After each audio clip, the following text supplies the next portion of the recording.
So the first question that I want to get a little bit more clarification and depth into is the notion of the seer, which is sometimes referred to, the seer is a term that's been interchangeably used for the ego versus the self. And particularly for the translations of Nāṉ Ār paragraph 4, some of the initial texts refer to the self as the seer. Specifically the question, when will the realization of the self be gained? And the answer to that was when the world, which is what is seen, has been removed, there will be realization of the self. So would like you to please clarify this, what I experience as confusion on the term seer. And I understand that you have clarified very, very deeply that the ego is the one that's the seer and experiencer. But the subtle question I have is, if God, Guru, or Bhagavan is ever present as the real I, guiding us, then how can he be a non-seer? Please explain the true meaning of drik, or the seer. Bhagavan does see us. He does see everything, but he doesn't see anything as other than himself. In other words, all that he sees is himself. Since we are nothing other than that, and it can be said metaphorically that he is seeing us, but actually he is not. All he is aware of is what alone is real, namely I am. That is, he is that I am, and that I am knows nothing other than itself. That I am means that I am bereft of, that is our fundamental awareness of our own existence. I am bereft of all adjuncts. That is what he described as ātma-svarūpa. But that is pure awareness, or Satchidananda, or whatever we want to call it. That is ekam eva advaityam, one only without a second. So in its view, there is nothing other than itself. All otherness, all multiplicity appears only when we rise as ego. We can understand this from our own experience. In sleep, we don't rise as ego, and therefore we are not aware of anything other than ourselves. In waking and dream, we have risen as ego, and consequently we're aware of other things. So it is only in the view of ourself as ego that other things appear. For example, Bhagavan makes this very clear in verse 4 of Uḷḷadu Nāṛpadu. Uruvam tānayin ulhu paramatran. If oneself is a form, the world and God will be likewise. If oneself is not a form, who can see their forms and how? That is, it's only when we limit ourselves as a form that we see other forms. Those other forms do not exist independent of our perception of it. In fact, no forms exist independent of our perception of it. But the nature of ego is it rises, stands, and flourishes by grasping form. Urupatri undam, grasping form, it comes into existence. Urupatri nikkam, grasping form, it stands. Urupatri undu mika ongam, grasping and feeding on forms, it flourishes abundantly. Uruvittu urupatram, leaving form, it grasps form. In other words, leaving one form, it grasps another form. So form grasping is the very nature of ego. This is what Bhagavan says in verse 25 of Uḷḷadu Nāṛpadu. But then he says, Tedinal otum pidikam. If sought, it takes flight. So long as we are grasping forms, in other words, so long as we are aware of anything other than ourselves, we seem to be ego. But if we look back at ourselves to see who am I, there's no such thing as ego to be found. That's why he says, if we look for it, there's no such thing to be found. Because we seem to be ego only when we're looking away from ourselves, when we're looking at forms. Okay. And you did mention in your blog about paragraph 4 that Bhagavan when in his initial essay version of the translation, probably did not mention the term seer as we understand that, right? And then it's just the seer is nothing but the awareness of itself as itself. Is that correct? That is the earlier versions of Nāṉ Ār were all question and answer versions. The essay version is what Bhagavan himself wrote. When he wrote the essay version, he made some very significant improvements. And he also omitted things that could give rise to misunderstanding. So in the question and answer version that preceded the essay version, as you say, in the answer to the fourth question, it may be slightly different now because the question and answer version was changed later, but originally in the question and answer version, the question 4 was Sarupadashanam epodo kedikam. When will Sarupadashanam be attained? And the reply that Śrī Aruṇācala recorded was Drishyamaha jagam nīṇgya vidatu drikāhya Sarupadashanam undahum. That means when the world, which is drisya, what is seen or perceived, departs, darshana or seeing of swarupa, one's own real nature, which is drik, will arise. So that Sarupadashanam will arise only when the world disappears. Bhagavan refined it when he wrote it in the form of an essay. He modified this saying. Wait a second. He modified this saying.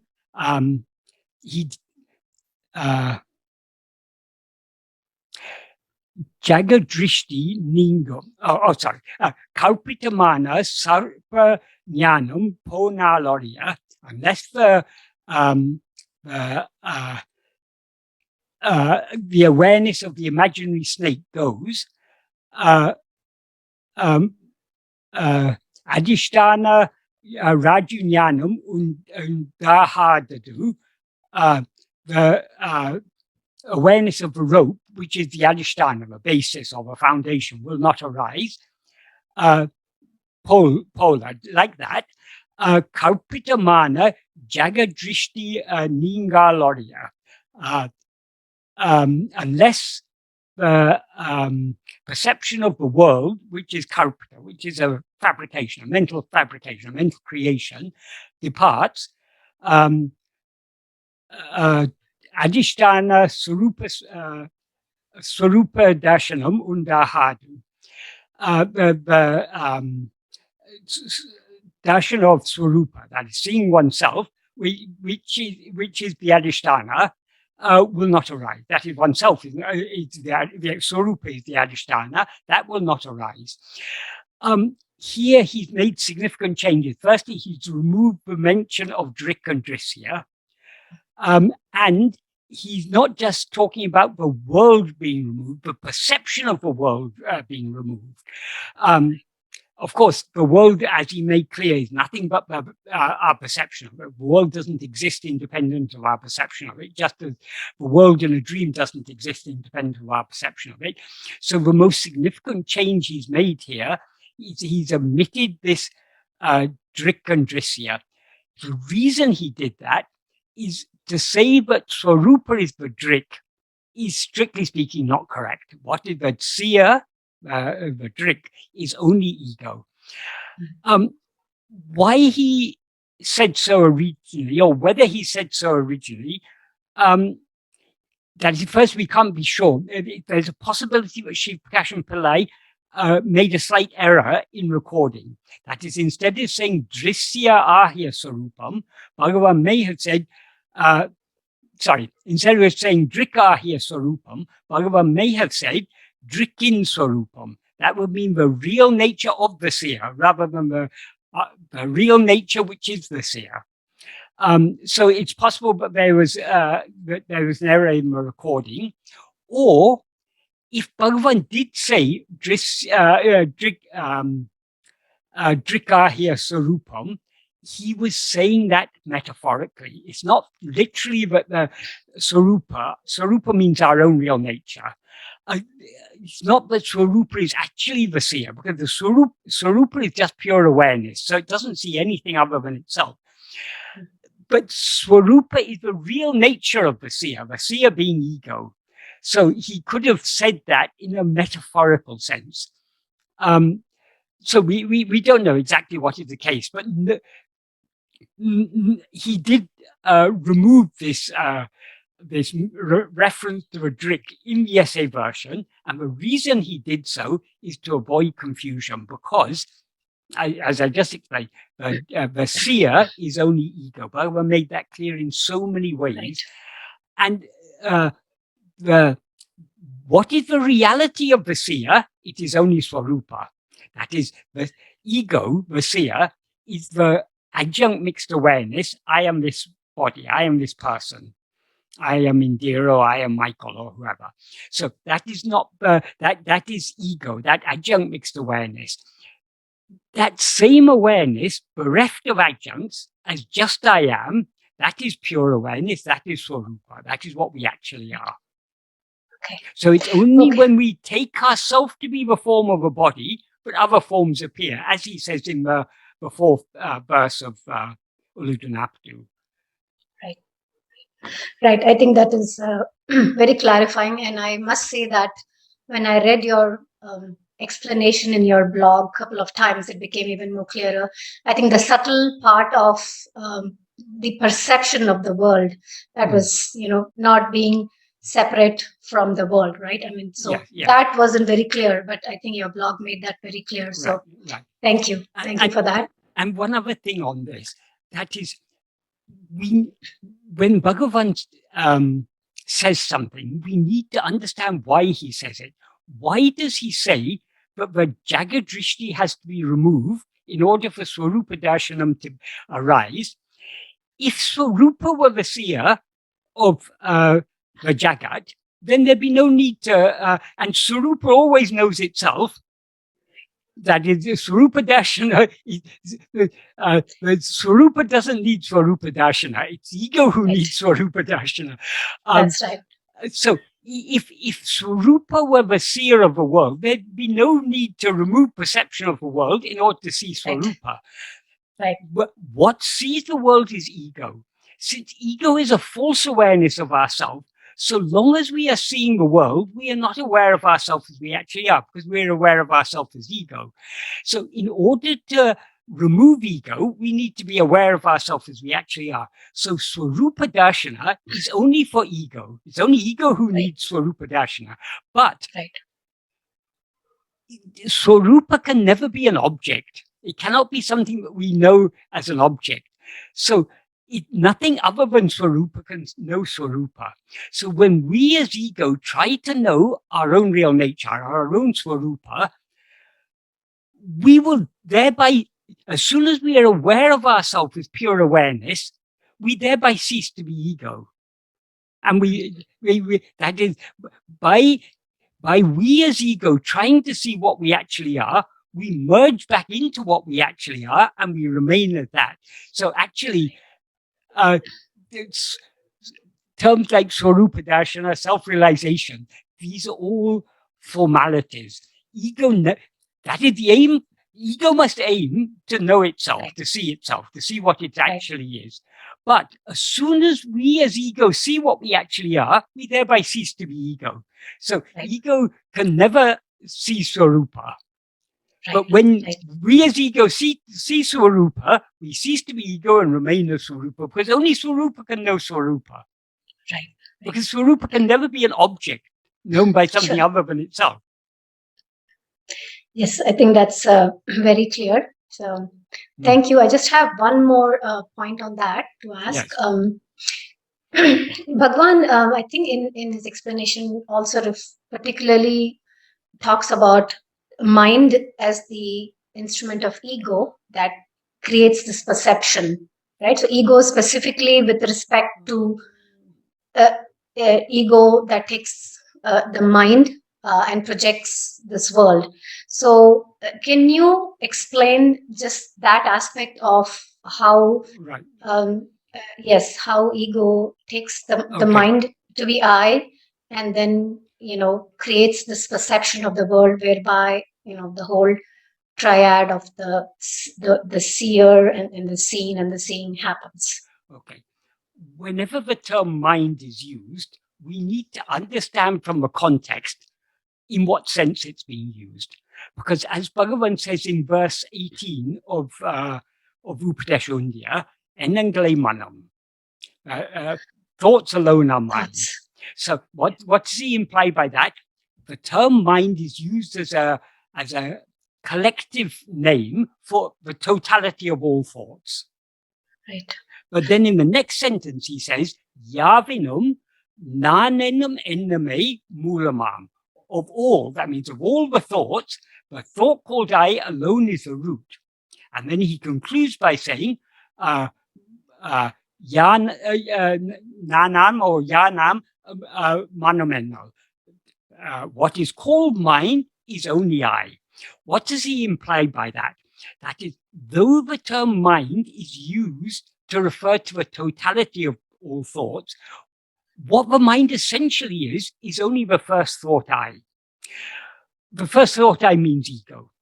What is the difference between this first thought I and all other thoughts? And why is this first thought the root? Why is it called the first thought or the root thought? The thought called I, ego, is the subject. All other thoughts are objects. So all the objects seem to exist only in the view of the subject.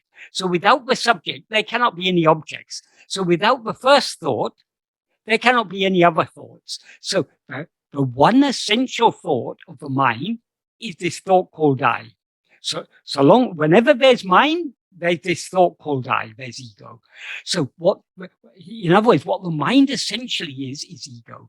So when Bhagavan is talking about mind, we need to consider, is he talking about mind as the subject or mind as the objects?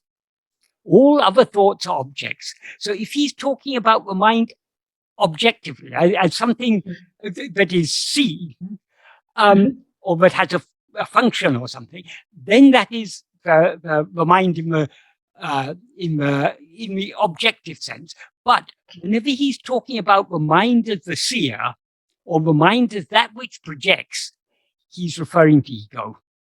Okay. If we in Nāṉ Ār, it's best always to refer to the essay version rather than the question and answer version, because the essay version is what Bhagavan himself wrote. Right. What we've been talking about now is the third paragraph, but now let's go to the fourth paragraph. What he said, fourth and fifth paragraph. He begins by saying, Manamembadu ātma-svarūpa tilulla or Adiseya Shakti. What is called mind is an Adiseya Shakti, a wonderful power that exists in Atma-svarūpa. Adu sakala ninevugalayum totru vikindradu. It causes all thoughts to appear. So what he's referring to here as mind, which causes all thoughts to appear, he's referring to ego. It's ego that he's referring to as the Adiseya Shakti. Okay. And then he says, Ninevugale ellam niki pakindrapodu tanayai manamendro porolille. If you remove all thoughts, that implies all thoughts, including the first thought I. He doesn't say it, but we have to understand that, because he says, Ninevugale ellam. Ellam means all, so it must include the first thought I. If we remove all thoughts and see, separately there's nothing called mind. And then he says, Ahayal Nineve manatin sarupam. Therefore, thought alone is the nature of the mind. And then he goes on to talk about the world, but the world is nothing but thoughts. And then he says, then if you go on to the next paragraph, he's continuing the same subject. He begins the next paragraph by saying, he says, in the dehatil Nāṉ Kalambavadu Eduvo Akte Manamam. Whatever it is that rises in the body as I, that alone is mind. So what's it that rises in the body as I? It's ego. So he's very clearly referring here to when he says that alone is mind, he's always emphasizing mind is nothing but ego.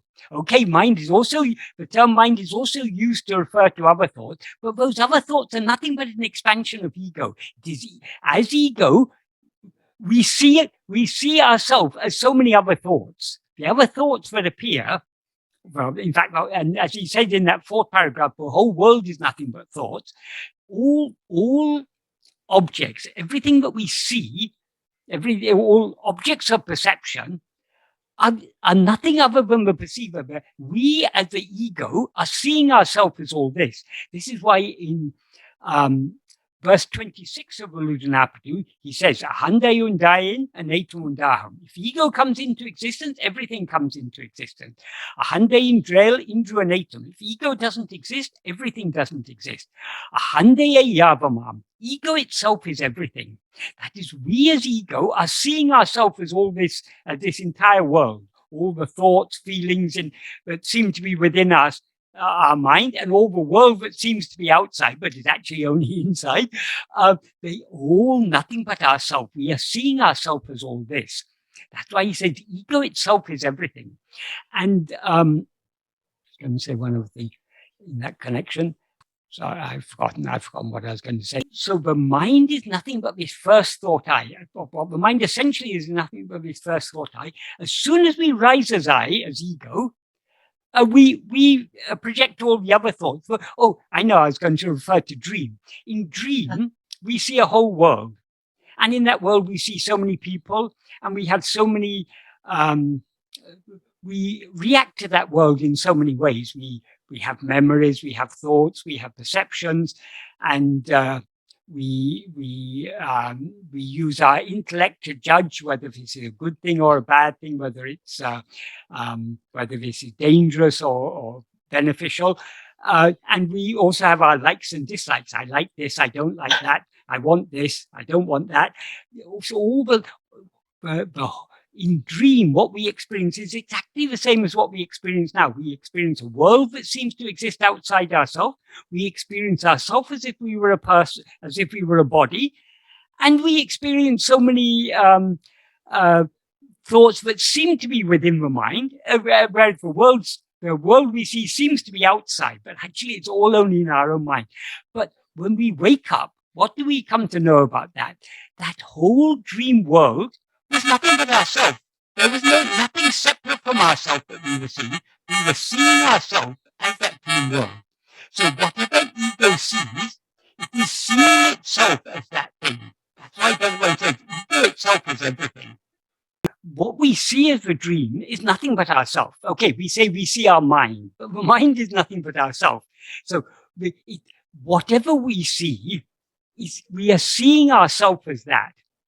And who is the seer? The seer is ego. So it's ego seeing itself as all these things. Right.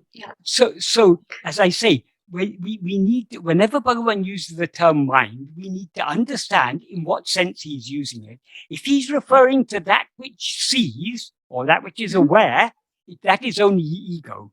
Because no other thought is aware either of itself or of anything else. The thought that is aware is only ego. Right. So the perceiver of everything is ego. That's why he says in that fifth paragraph, I just beginning to read that, further on in the fifth paragraph, he says, Manatil tondrum ninevugal elavatricum nanenum nineve mudal ninevu. Of all the thoughts that appear in the mind, the thought called I alone is the first thought. Idu arinda pirahe enia ninevugal arkintra. Only after this rises do other thoughts rise. Why does he say that? Because how can other thoughts arise how can other thoughts are objects? How can objects appear without a subject in whose view they appear? The subject in whose view they appear is ego, this first thought I. So it's only, we first have to raise his ego before we see anything else. Of course, it's actually it's a simultaneous process. As soon as we raise his ego, we project and perceive other things. But why Bhagavan says only after, he's not talking here about the chronological sequence, but about the causal sequence. The cause is ego. The effect is everything that is perceived by ego. Right, except that all of that happens simultaneously. It all happens simultaneously. It's a case of simultaneous causation. That is, we see in the world so many cases of simultaneous causation. Supposing there's a car crash and the car is damaged. The cause of the damage is the crash, and the effect is the damage to the car. The cause and the effect happen simultaneously. As soon as the car crashes, the damage occurs.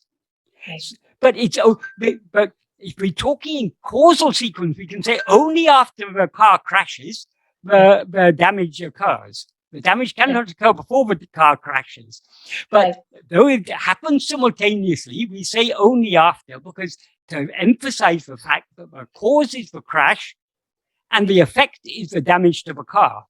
Likewise, here, when Bhagavan, this way Bhagavan says, it's only after ego rises that other thoughts rise. Though it occurs simultaneously, the cause is the rising of ego. The effect is the appearance of everything else. I mean, he goes on to say the same thing in different terms. I mean, using different terms, but saying the same thing. Tanme tondriya pirahe munile padekegal tondru kindrana. Only after the first person appears, the second and third person appears. The first person means ego, the thought called I.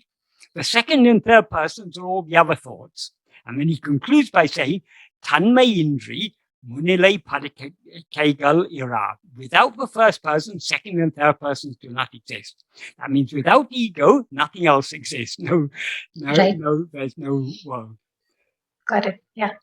Thank you, Michael. That was very clarifying and deep. I do have one more aspect of ego that I want to bring into the discussion. Yes. Maybe a positive spin on ego.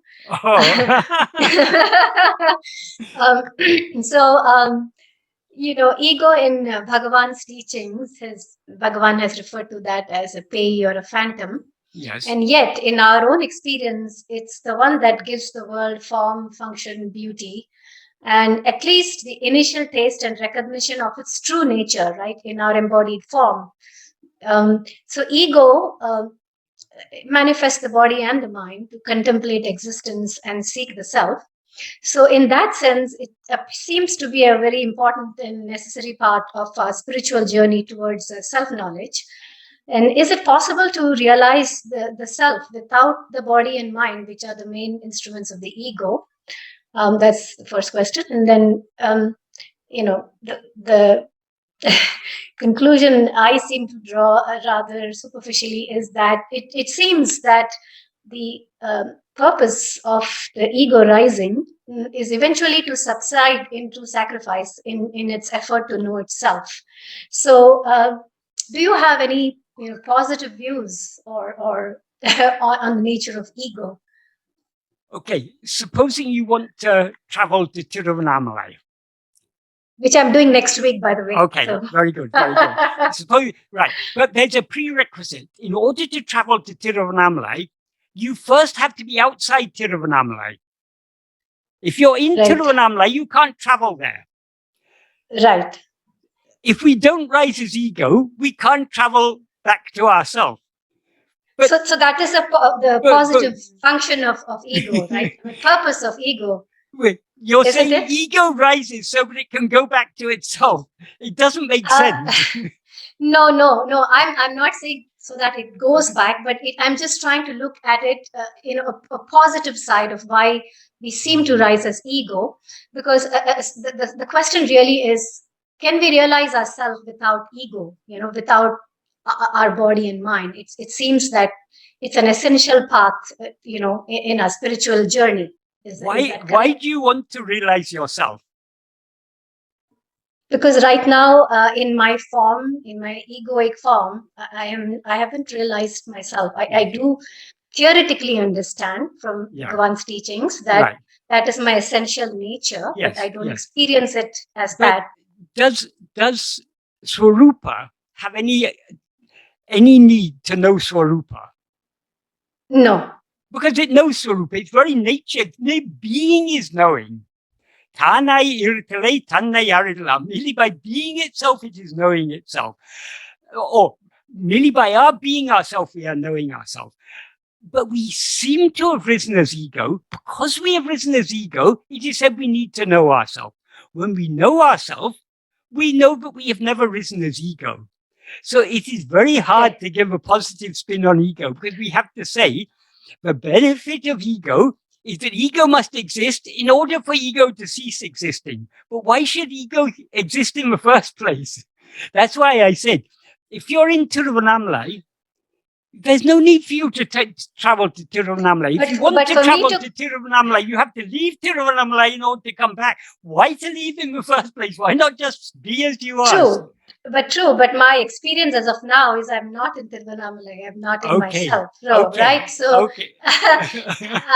and I guess my subtle question is, and I was going to come to that next, is, in a human form, in this form, it seems that it's given to us in a special a purpose, so in order to be able to realize our nature. And is that true? I mean, Bhagavan, has Bhagavan talked about it? I guess I'm sort of trying to relate it to that question which was just coming up.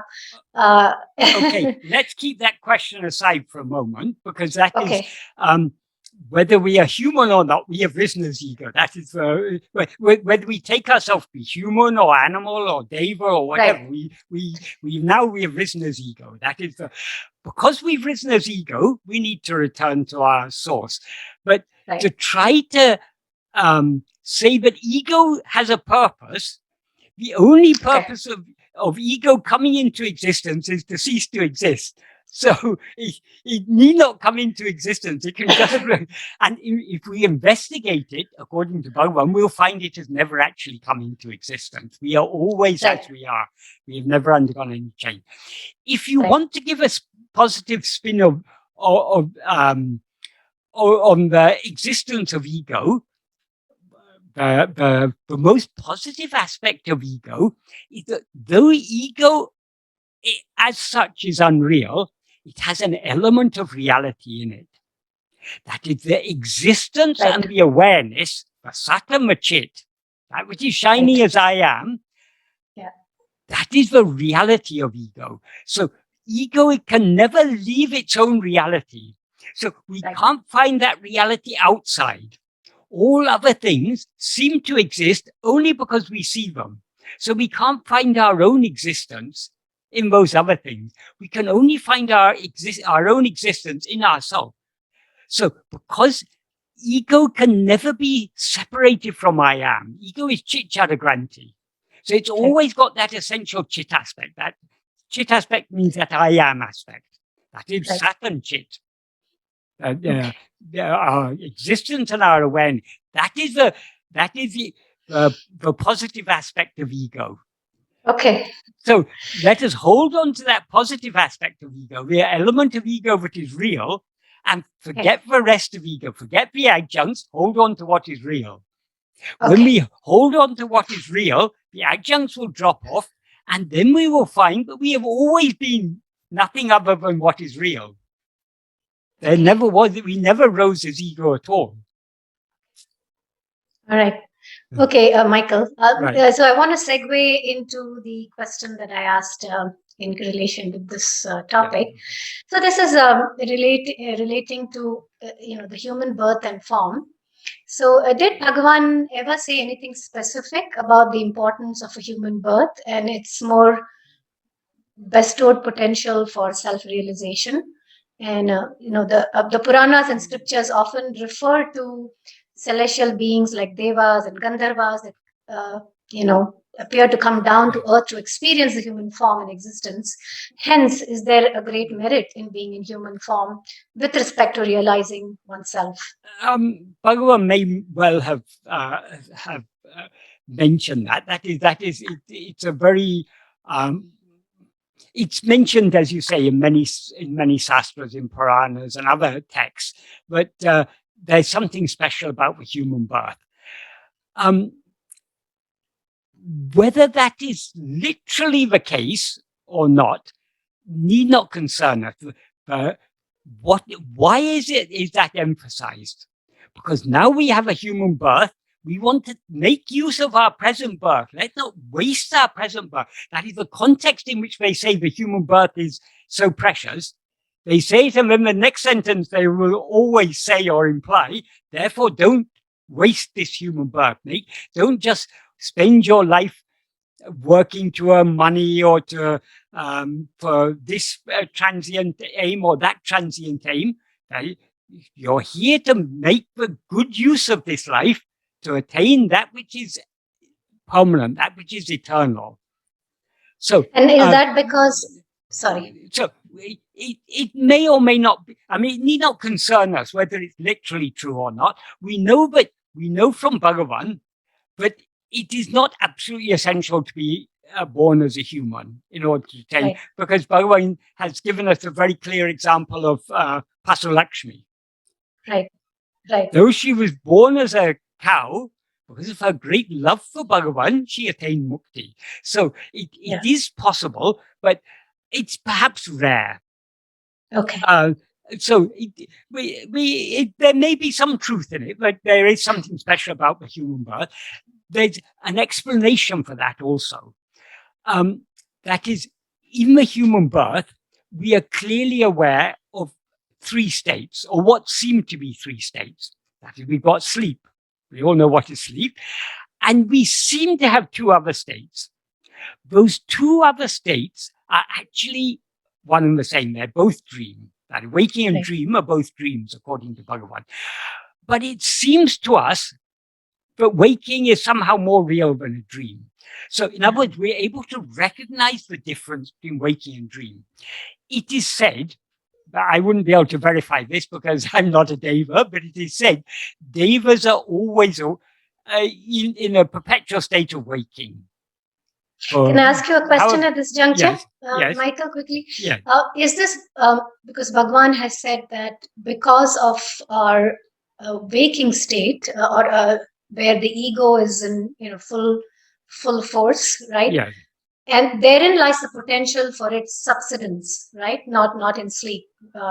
So is that the reason why, because it's predominant in our human experience where No, I'll come to that. If I just finish saying what I'm saying. So it is said devas have only the waking state.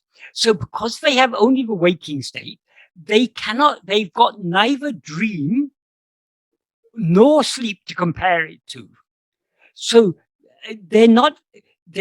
it's more difficult for devas to question the reality of their experience. I see. Okay. Animals, like us, they have different dream states. For instance, if you've ever had a pet dog, or if you move closely with animals, you can see an animal when sleeping. For instance, dogs, you can see their feet will be twitching. Like we have what the neuroscientists call rapid eye movement. So they can detect when we are dreaming. So also we can detect when animals are dreaming. But in the animal's experience, they don't recognize the difference between waking and dream. So for them, when they wake up from a dream, it's just a continuation of the same state. They don't see that there's a difference. Whereas in our state, we're able to see, the previous state I was in was not real. Because in my previous state, I dreamt that I was in Tiruvannāmalai. Now when I wake up, I'm in London. So I can't have just in a few moments. And there are so many inconsistencies between this state and other states of dream. as also the inconsistencies between one dream and another. This firstly makes us understand the mind has the potential to project dreams and experience dreams.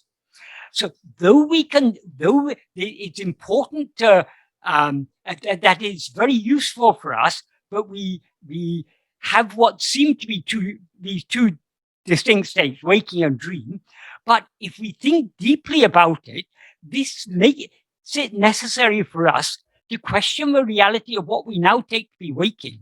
Because when we were dreaming, we seemed to be awake. Right. We had no, sometimes we may have had a thought, or maybe this is a dream, but we can have the same thought in waking. There's nothing that we experience in our present state, but we could not experience in dream. So this enables us to discriminate that this state is also a dream. So actually, there is no difference between waking and dream. But we need to be first aware of a seeming difference in order, because, for example, if it is true what they say, but animals experience only a dreamlike state of waking, they're not able to distinguish. So if they wake up from a dream, they won't discriminate and see, oh, that was a dream and this is waking. Right. For them, it's a continuation of the same state. Right. But we're able to see there's a contradiction between our present state and that state, because in that state, we may have been in a certain place. Now we're in a certain place. We may have so many experiences we may undergo in a dream, and we wake up and we find we've been asleep for only 5 minutes, but we seem to have undergone so many experiences in that time. So the space is inconsistent, the time is inconsistent, and all the things are inconsistent. In our dream, we may have met some friend or relative who had passed away long ago. We may even remember him, oh, I thought this person had passed away. But then we come to the conclusion, oh, I must have been mistaken. Obviously, they didn't, because here they are. But when we wake up, that person had passed away. It was just a dream. So there are so many because we are able to recognize the inconsistencies between waking and dream, we're able to say, oh, this state is different, that state is different. That animals are not able to do. But we then make the mistake. We recognize that these states are different, but we make the mistake of taking our present state to be the real state and all other states to be unreal. But if we think deeply about it, we'll understand there's no evidence that our present state is any more real than any other state of dream. Right. And I think therein lies the potential in the human, the states that we experience to be able to discern and discriminate, and therefore be able to practice self-investigation. Yes. Okay. Yeah, that's very clear. Thank you, Michael. But as I say, there are many things that are said in Shastras, but are said for a purpose. They may not be literally true, but this is said for a purpose.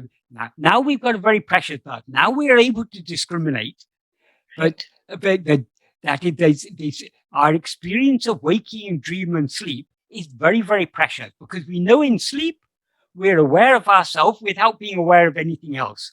So we cannot be anything other than what we were aware of in sleep. What we were aware of in sleep was only I am. We cannot be anything other than that. Right. Yeah.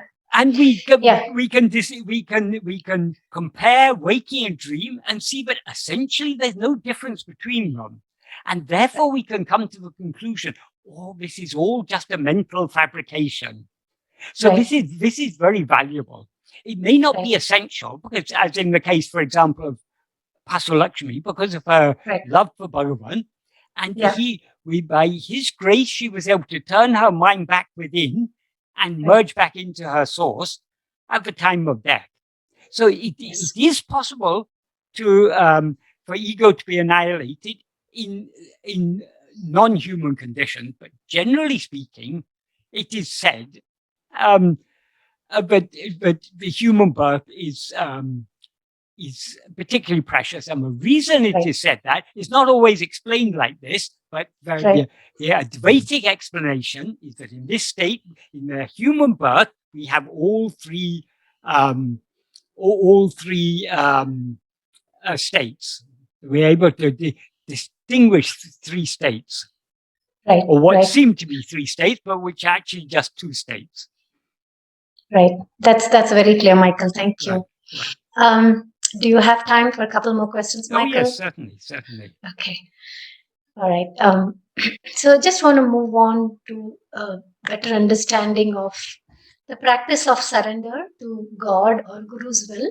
So God's will manifests as our own destiny or prarabdha, whereas our own willfulness creates agamya. Yes. So how can we learn to recognize the difference between God's will and our own willfulness, and then align with the unfolding of God's will, even as we try to investigate or surrender to ourself in our spiritual journey? We and cannot. One more. Okay. Sorry, Okay. I just one more aspect question that I needed clarification, please. Is that there seems to be a gray area of actions that must be done, and those that we choose. Right. That band Right. is pretty wide in our life experience. So, how do we gain the wisdom to see this difference and align with God's will, even as we hold the intention and pray for Bhagavan's grace to help us to do so? Okay. We cannot and we need not. It's the simple answer. We cannot distinguish. We can say in retrospect, whatever happened must have been Bhagavan's will, because nothing can happen except by his will.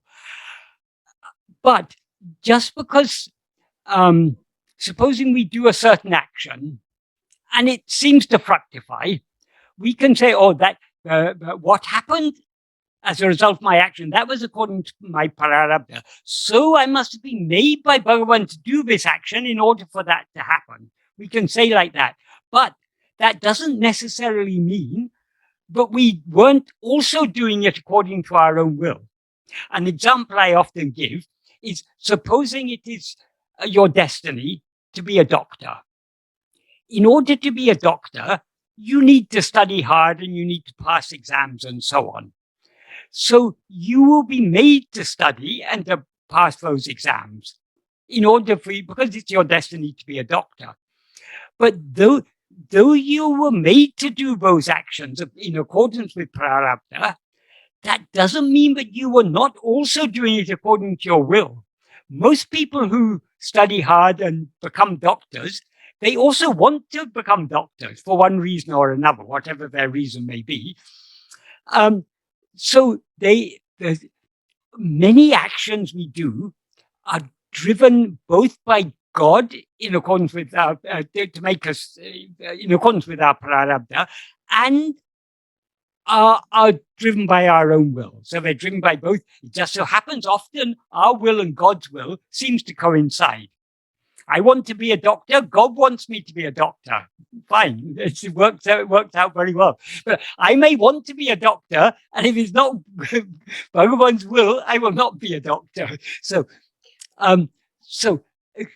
But the reason, well, firstly, we cannot distinguish, because whether our mind, speech, or body are being driven by his will or by our will, by a combination of both, if working in sync, we experience the actions as I have done these actions.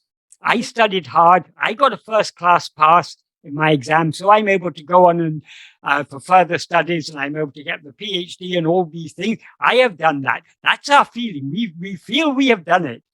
Even though it was our destiny, but we were made to do it in accordance with our destiny, we still feel we have done it. That doership is always there. So we cannot easily distinguish. Well, we cannot distinguish at all. Secondly, we need not distinguish, because those actions that we are to do by mind, speech, and body in accordance with prarabdha, we will be made to do. As Bhagavan says in the first sentence of the note he wrote for his mother, avarava prarabdha prakaram adakanavan angang yerundu atavipan.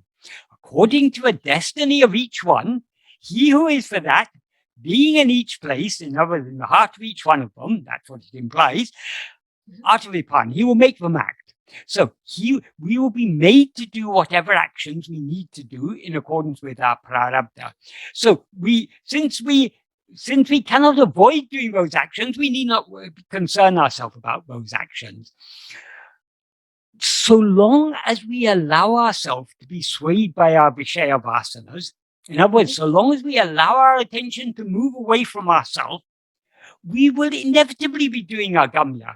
Because as soon as that is all agamya begins with our allowing ourselves to be swayed by our Vishaya vasanas, our attention moves away from ourselves towards other things. As soon as it moves away towards other things, a whole chain process begins.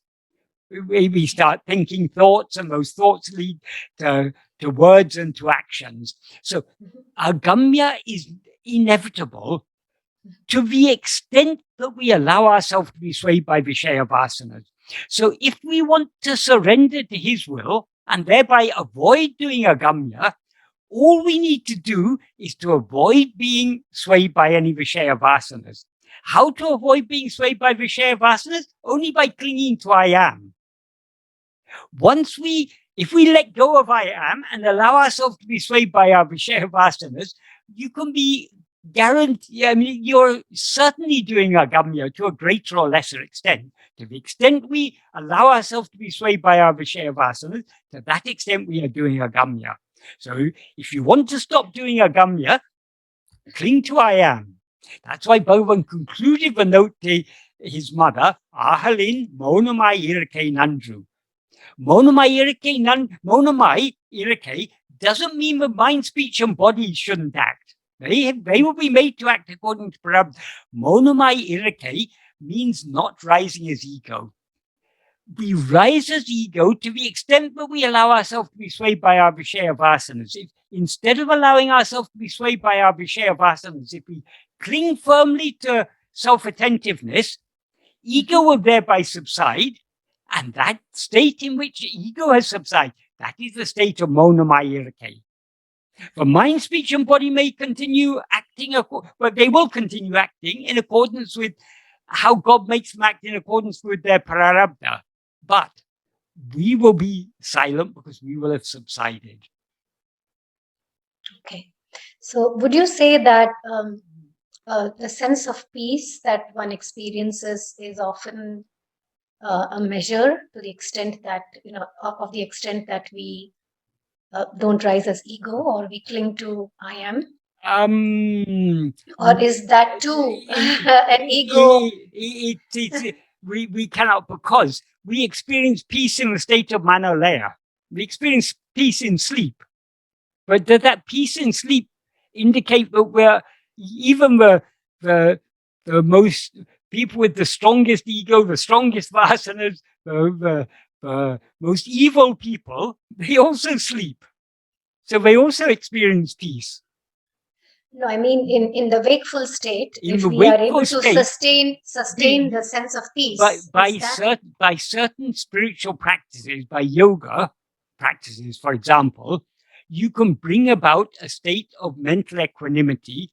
And if you take it far enough, it will result in what they call nivikalpa samadhi, which Bhagavan said is just manolaya. So you can experience peace without being self-attentive. That is, what is the aim in yoga? Yoga's chitta vritti nirodha. So in yoga, they have techniques to bring about chitta vritti nirodha, means subduing or restraining the chitta vritti, the mental activity. So they have techniques to bring about a subsidence of mental activities. That's why eventually it leads to nivikalpa samadhi, which is manolaya. But even before they get there, they achieve a partial subsidence of mind, and that in that partial subsidence of mind, they certainly experience peace and bliss and everything. But that, in many texts, it is said one of the obstacles, I think Adi Shankara says it in Aparoksha Anubhuti, when he talks about the obstacles that will occur on this path. The first obstacle, he says, is anusantana rahitam, or something like that. That is the absence of investigation. In other words, pramada. If we let go of that self-attentiveness, that is the first obstacle, letting go of the self-attentiveness, because from that, all other obstacles will follow. And then he gives various other obstacles. Among the obstacles he gives is bliss. That is, you can, by yoga and other practices, you can bring about a state of calmness and equanimity of mind, and it can be very pleasant. But that is of no use, because that is an experience. It's a vishaya. So seeking peace is not a peace that comes and goes. It is that peace that is our own nature. It's a peace that is ever present. So that is the one essential thing, if we're following Bhagavan's path, is to cling to self-attentiveness.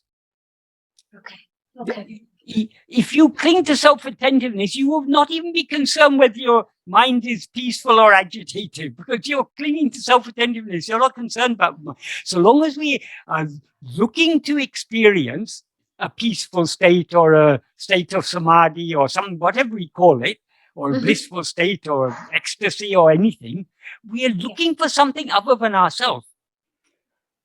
In if we are truly investigating ourselves, we're not looking for anything that will come and go. We are looking for what is ever present. That is only I am. So we will not be, anything that comes will go. Therefore, it's not real. So the peace that comes and goes is not the real peace we're seeking. So we need to go deeper and deeper within. Not allow ourselves to be distracted. Also, on the spiritual path, people have all sorts of experiences. They see visions of God, they experience intense states of ecstasy and so on. These are all only distractions. Because what we are seeking is that which never appears nor disappears, which is ever shining. That is I am. Thank you, Michael. Once someone who didn't understand Bhagavan's state asked him, Swami, if God appears before you, what will you ask? What would you ask for? Bhagavan said, I would ask him to stop appearing, because I don't want a God who appears and disappears. He disappears. I want the God who is ever shining. That's right. That's right. that is, I would say, the clearest explanation of God that Bhagavan has taught us. Yes. All right. Thank you, Michael. Just going on to the topic of doership, which you also briefly touched on in one of the previous questions I had. So this is on doership and niṣkāmya karma. So merely knowing in theory that one as ego is not the doer does not absolve one from the fruits of the action, that's karma or destiny. So how can we effectively practice this important principle without simply keeping this as a thought or a belief, as a mental activity? And how can we choose actions with a clear and intentional love of God? Okay, Bhagavan often said the problem is doership. But we need to understand doership is the very nature of ego. We cannot get rid of doership without getting rid of ego. Because when we rise as ego, we experience ourselves as this body consisting of 5 sheaths. So the actions done by mind, speech, and body are, because we experience the mind, speech, and body as ourselves, the actions of mind, speech, and body, we experience as actions done by me. So we cannot get rid of doership without getting rid of ego. Bhagavan clearly implies this in verse 38 of Uḷḷadu Nāṛpadu. What he says in verse 38 of Uḷḷadu Nāṛpadu is, Vinay mudal nam ayin, vile payan tuipom. If we are the doer of actions, we will experience the resulting fruit. Vinay mudal a indru vinavi tanne arya. When one knows oneself by investigating who is the doer of actions, kartrutvam poi. Kartrutvam, doership will depart. Karmum mundrum karalam. Why will doership depart? Because when we know ourselves, ego will thereby cease to exist. Doership and experiencership are the very nature of ego. So we cannot be free of doership without being free of ego. So we shouldn't fool ourselves, but we are giving up doership so long as we retain ego. How to get rid of ego? That's what Bhagavan's teaching is all about. Hold on to I am, and the adjuncts will drop off. And to the extent that adjuncts drop off, ego is thereby subsiding. So the only way to get rid of doership is by, as he says here, Vinay Mudal A Indru Vinavi Tanai Arya. When one knows oneself by investigating. Vinavi very literally means asking.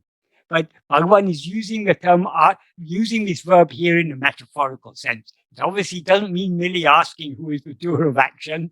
It means investigating who is the doer of action. Who is the doer of action? It's ego. So when ego investigates itself, ego will subside, and thereby we will know what we actually are. And only when we know what we actually are, when we are aware of ourselves as pure awareness, then only will the kartrutvam the kartrutvam depart, the doership will depart. And of course, though he doesn't say it here, the implication is when the doership departs, the experiencership will also depart. Because there's no doer and no experiencer, there's no one to do agamya, and there's no one to experience the fruit of the agamya. So all three karmas depart. Thank you, Michael. This is our natural state, nittama mukti nilay. This is the state of mukti, which is eternal. What does eternal mean? From the moment we attain realization, it will last forever? No. Eternal means it must be here and now. So this is, we are ever not the doers. But people think, that is, who is the doer? Who is the doer? It is only ego. So we can't say, I am not the doer. So long as that I, which says I am not the doer, is saying I am not the doer, but doership is still there. But that I that says I am this or I am not that is only ego. And I think in addition to making the effort to holding on to the I am, we can also ask Bhagavan's grace to help us to do that. Yes, what is the best way of asking for Bhagavan's help? Is by holding on to I am. Exactly. But Right. when due to the strength of our vishaya vasanas, or rather due to our weakness in allowing ourselves to be swayed by our vishaya vasanas, when our mind consequently comes out, then it is appropriate, when we find we don't even have the liking to turn back within, then it's appropriate to ask, pray for his grace. That is why Bhagavan has sung so many prayers in Aruṇācala Stuti Panchakam. It's not for his sake, he doesn't need anything. But for our sake, when we read Aruṇācala Stuti Panchakam, when we read the prayers there, we see Bhagavan is exactly describing our state. Was Bhagavan's mind wandering around the world? No, it's our mind. He's describing our state. So he's showing us how to pray. Exactly. And I want to add that I start my morning by listening to Akṣaramaṇamālai, and it really helps ground me in asking for that grace, and helps me start the day with the right intention. Bhagavan's words are so powerful. Yes. And there's so much that is his whole heart poured out in Aruṇācala Stuti Panchakam. So we've got the full force of Bhagavan's love behind us when we contemplate the meaning of Aruṇācala Stuti Panchakam. So it is such a wonderful treasure Bhagavan has given us. All his works are wonderful treasures, but it is indeed. Yeah. Yes, thank you, Michael. So I just have one final question, Michael. Yes. This is kind of going back to the topic of God and īśvara. God as īśvara and the transcendental self. Just would appreciate getting your views on what seems to be an opposing notion of God in form and function as īśvara, who ordains our prarabdha and whose mere thought supposedly creates and destroys worlds. And that seems to oppose the notion of the reality, not the notion of the transcendental self, who is above this world, jiva and īśvara. And so that the real self has no volition and intention, like the sun, whose mere presence causes and sustains life. So my question is, Michael, does ego create īśvara too? And if so, why do we confer so much power? We as humans confer so much power to our gods and derive comfort from that. And why is the pull of the true self so subtle and requires so much effort from seekers, to pay attention and do self-investigation? And it seems to be so much more easier to pray to the gods that we create and seek comfort. Okay. Our real nature, as it is what is called niguna Brahman. What we call God is saguna Brahman. There is only one Brahman, and that one Brahman is only niguna. However, the saguna aspects of Brahman appear in whose view? Only in the view of ego. Why is this? When we are niguna Brahman. We are that one infinite whole, which is beyond all qualities, which is free of all upadēs, which cannot be grasped by the mind at all. That is what we actually are. But when we rise as ego, we seem to separate ourselves from that, because when we rise as ego, we always take ourselves to be, I am this body. This body is limited in time and space. And it's also that it is limited in kala, desa, vastu. It's limited in time. Because we seem to be this person who is born at such and such a time and is going to die at such and such time. So we're limited in time. We're limited in space because we only occupy a very small, in this vast universe, we seem to be occupying a very small 5 or 6 feet of space. And we are limited in vastu. I am this, not this. I am this body and not this microphone in front of me or this PC or anything else. So we limit ourselves in so many ways by rising as ego. Because we have limited ourselves, what we actually are, the unlimited whole, seems to be something other than ourselves. So long as I'm aware of myself as I am Michael, I don't experience myself as Brahman. I experience Brahman as if Brahman is something different from myself. Of course, I cannot be other than Brahman because Brahman is the one infinite whole. But because I seem to have limited myself, Brahman seems to be something far, far greater than me. So in the view of ego, Brahman becomes saguna. That is all the qualities that we attribute to God, all knowing, all loving, all powerful, and so on. All these are true in the view of ego.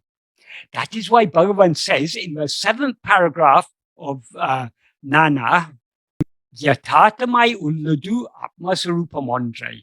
What actually exists is only Atma-svarūpa. Only our real nature actually exists. Jagajiviswaragal, Sipil Velipol, Adil Karpanegal. The world, soul, and God are karpane. They are fabrications in it, like silver in a shell. Ive mundrum ekakalatil tondri, ekakalatil marakindrana. These three appear simultaneously and disappear simultaneously. But in a few paragraphs earlier, in the 5th paragraph, he said that only after the first thought I rises does everything else rise. So though these three appear simultaneously, the cause is the rising of ourself as jiva, as ego. So the world, and that's why he says in the 4th paragraph of 4th verse of Uḷḷadu Nāṛpadu, if oneself is a form, the world and God appear to be likewise. If oneself is not a form, who can see their forms as how? So we seem to be separate from God only because we've limited ourselves as a form. So long as we've limited ourselves as a form, our real nature is infinite love. Because nothing other than ourself exists, we have infinite love for ourselves.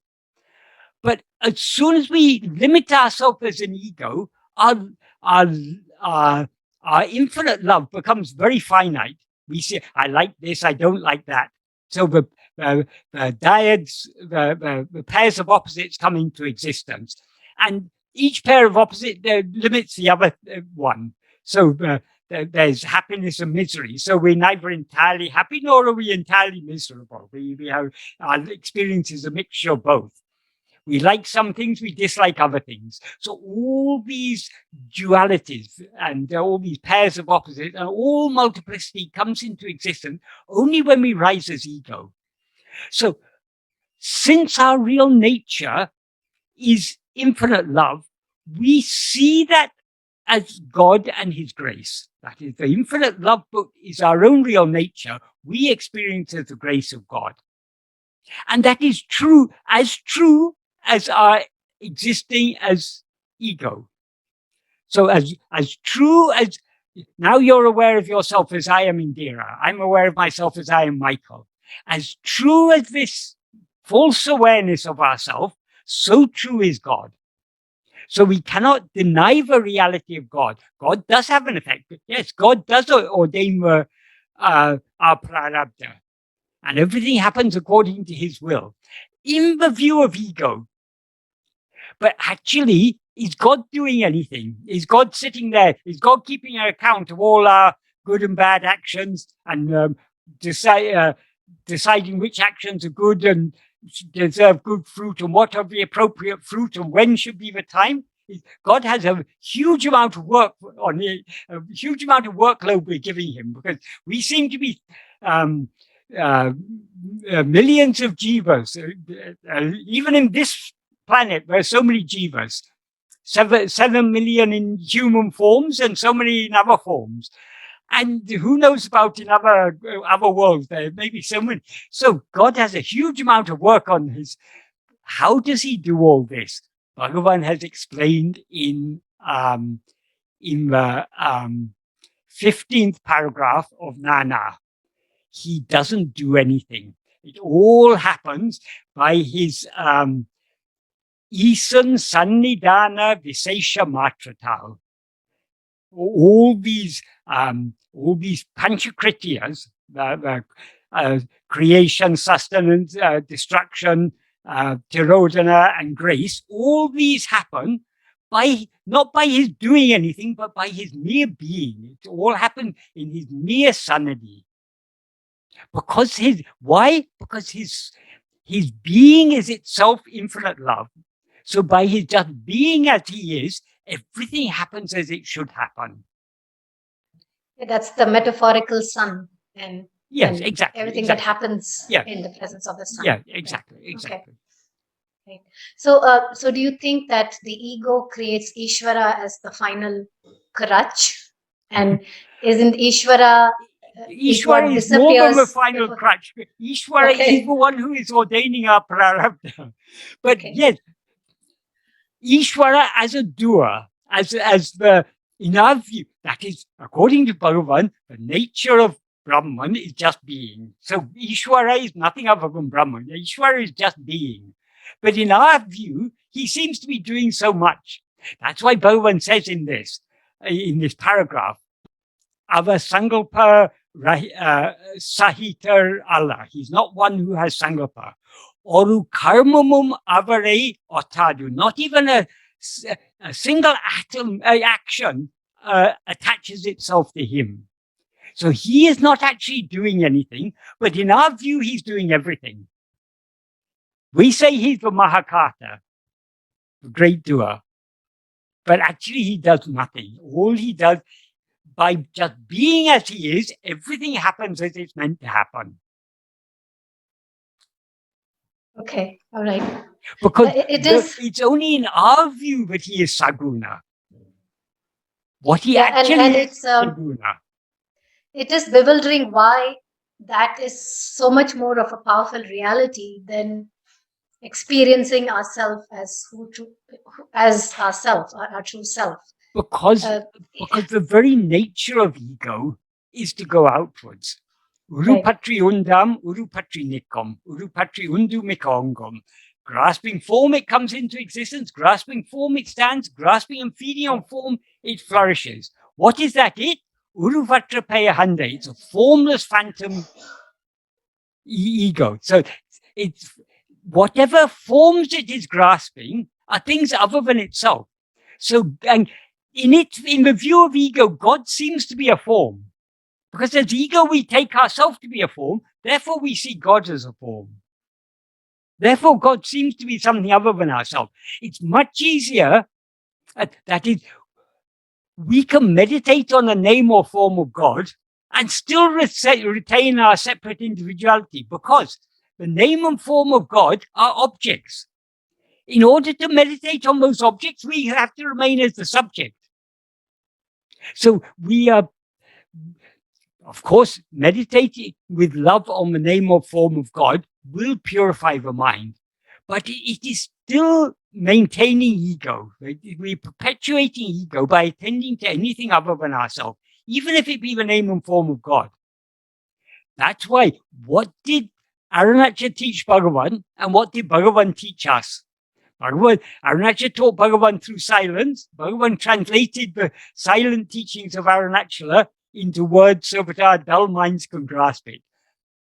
The teaching Bhagavan is clearly given in verse 44 of Attained Akṣaramaṇamālai.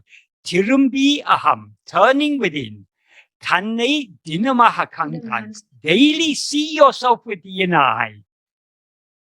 So much better than meditating on a name or form.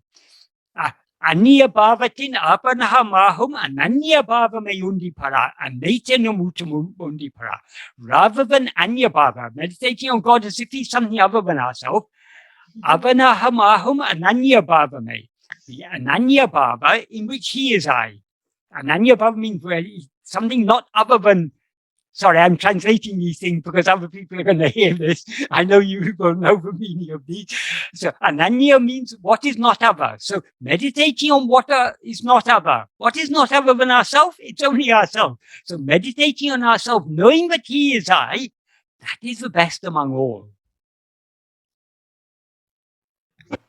Thank you, Michael. That's very clarifying. And Bhagavan wasn't opposed to Saguna Upasana. I mean, after all, Aruṇācala Stuti Panchakam, it is Saguna Upasana, but it is both Saguna and Niguna. If we read it deeply,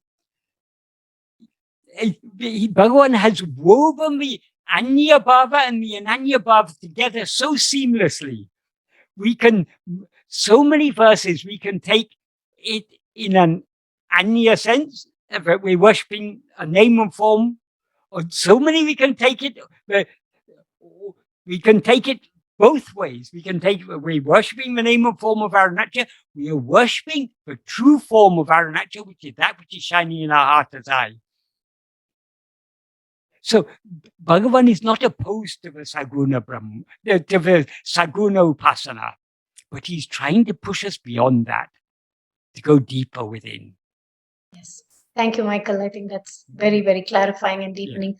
So I think that's all the questions I had for today. But I do want to ask your advice on or guidance on something. I'm going to be visiting Tiruvannamalai for the first time next week. And really looking forward to getting a darshan of Aruṇācala and Śrī Bhagavan in Ramana Ashramam. And do you have any suggestions or advice as to how to make my trip meaningful? Open your heart to him. That's all. What more can be said? Don't go with any expectations or preconceptions. Just go with an open heart.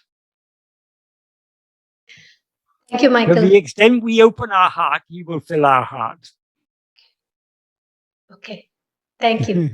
I want to thank you and express my deep gratitude for your time, for taking the time to explain, and it's and not for my all time, it's Bhagavan's time. Bhagavan, and for bringing his precious teachings to all of us. And immensely grateful to you for this satsang, Michael. Well, it's he alone is Sat. So if you're having satsang, you're having sangha only with him, not with Michael or anything. Michael is Asat. Thank you. I'm experiencing Bhagavan through you, so I know the debt of gratitude. Bhagavan says in verse 22 of Upadēśa Undiyār, Uḍulpori Ullam Wiya Irul, that means all the 5 Shis, and Elam, all, Jadama Satanadal.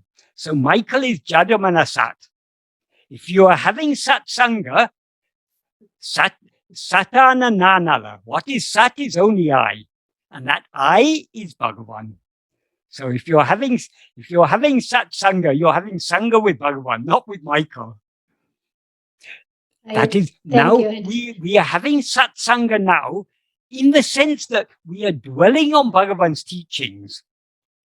Bhagavan said more than a physical satsanga, merely being in the presence of the jnani, dwelling on the jnani's teachings, that is better.